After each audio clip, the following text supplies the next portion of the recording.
Halo semua, apa kabar? Semoga baik-baik aja ya. Ketemu lagi dengan cerita self-care belajar dari cinta. Sebuah konten yang gak akan pernah bosen untuk ingetin dan ajak kalian semua untuk mencintai diri kalian sendiri. Ingat, yang namanya masalah itu pasti akan selalu ada. Tapi coba deh kita sadarin. Udah banyak banget masalah yang udah kita hadapin selama ini. Tapi kita masih bisa baik-baik aja.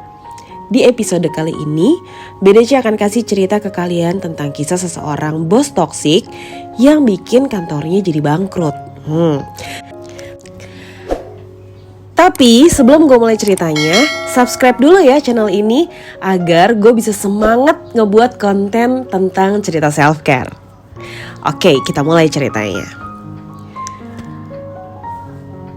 Sebutlah nama orang yang gue ceritain ini adalah Mas Dedi. Mas Dedi ini adalah seorang manajer marketing yang udah cukup lama bekerja di perusahaannya. Mas Dedi adalah leader yang sangat baik bagi timnya. Dia adalah panutan yang kerap memberikan solusi, bahkan menjadi tempat curhat bagi para staf yang sedang mengalami masalah. Di kantornya, Mas Dedi memiliki seorang yang merupakan direktur marketing baru. Sebutlah namanya Pak Kevin.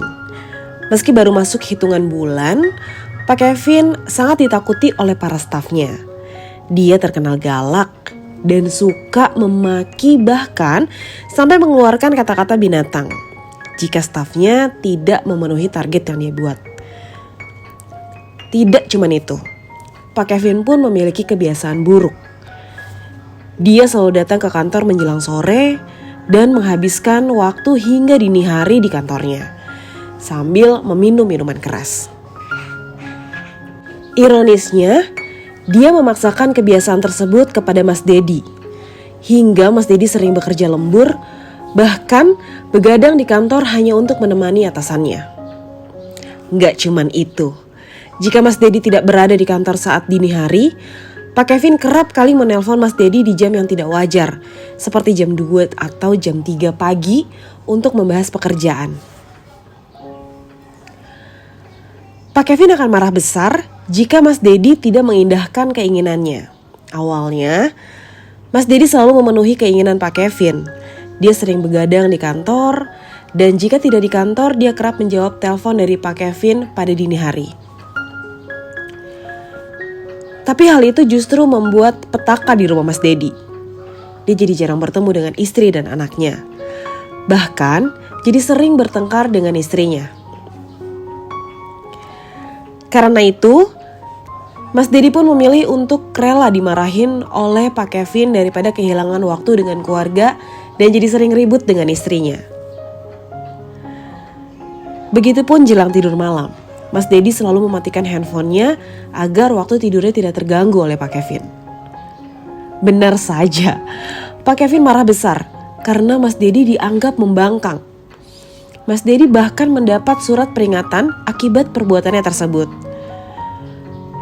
Kondisi tersebut membuat Mas Dedi berpikiran untuk keluar dari pekerjaannya. Tapi setelah berpikir masak-masak, dia memutuskan untuk bersabar. Sebab dia ragu akan cepat mendapatkan pekerjaan baru karena usianya yang sudah lebih dari 40 tahun. Tapi Pak Kevin justru semakin menjadi-jadi. Dalam sebuah meeting tahunan, Pak Kevin memaki tim Mas Dedi yang dinilai bekerja tidak sesuai target karena hanya berhasil mendapatkan keuntungan perusahaan sebanyak 9 miliar dari target yang seharusnya yaitu 12 miliar. Lo semua kerja gak ada yang bener. Masa cuma dapat segini? Kalau segini gimana gue mau beli botol? Kata Pak Kevin yang tiap hari memang gemar meminum alkohol. Habis sudah kesabaran Mas Dedi. Di hadapan Pak Kevin dan jajaran direktur perusahaannya, dia langsung berdiri dan memprotes pernyataan Pak Kevin. Saya dan tim mungkin melakukan kesalahan sehingga tidak mencapai target perusahaan. Tapi saya tidak terima jika kegagalan ini Bapak kaitkan dengan botol. Saya sudah berusaha meladeni Pak Kevin, bergadang di kantor, menerima telepon Pak Kevin jam 3 pagi, Saya juga bekerja untuk menafkahi anak dan istri saya, bukan membeli botol seperti Pak Kevin. Mohon maaf, saya memutuskan untuk mundur dari perusahaan ini. Begitu kata Mas Dedi. Rupanya aksi spontan Mas Dedi juga langsung diikuti oleh berbagai divisi lain yang berada di bawah Pak Kevin. Mereka memutuskan untuk resign massal akibat ulah Pak Kevin. Selang beberapa waktu, perusahaan yang dialami Pak Kevin pun mengalami kemunduran pesat karena ditinggalkan oleh hampir seluruh stafnya. Pak Kevin pun akhirnya dipaksa mundur oleh perusahaan karena dinilai tidak cakap memimpin perusahaan. Sementara Mas Dedi yang sempat khawatir sulit mendapatkan pekerjaan, tanpa diduga justru cepat mendapatkan pekerjaan. Bahkan kini menjadi direktur marketing di sebuah perusahaan. Dari cerita ini, kita belajar bahwa lingkungan yang toksik bisa membawa kehancuran. So, buang ketakutanmu untuk keluar dari lingkungan yang toksik. Sebab masih banyak orang di luar sana yang bisa menerimamu dan mencintaimu. Ingat, jadilah seperti matahari yang akan bersinar ketika sudah waktunya.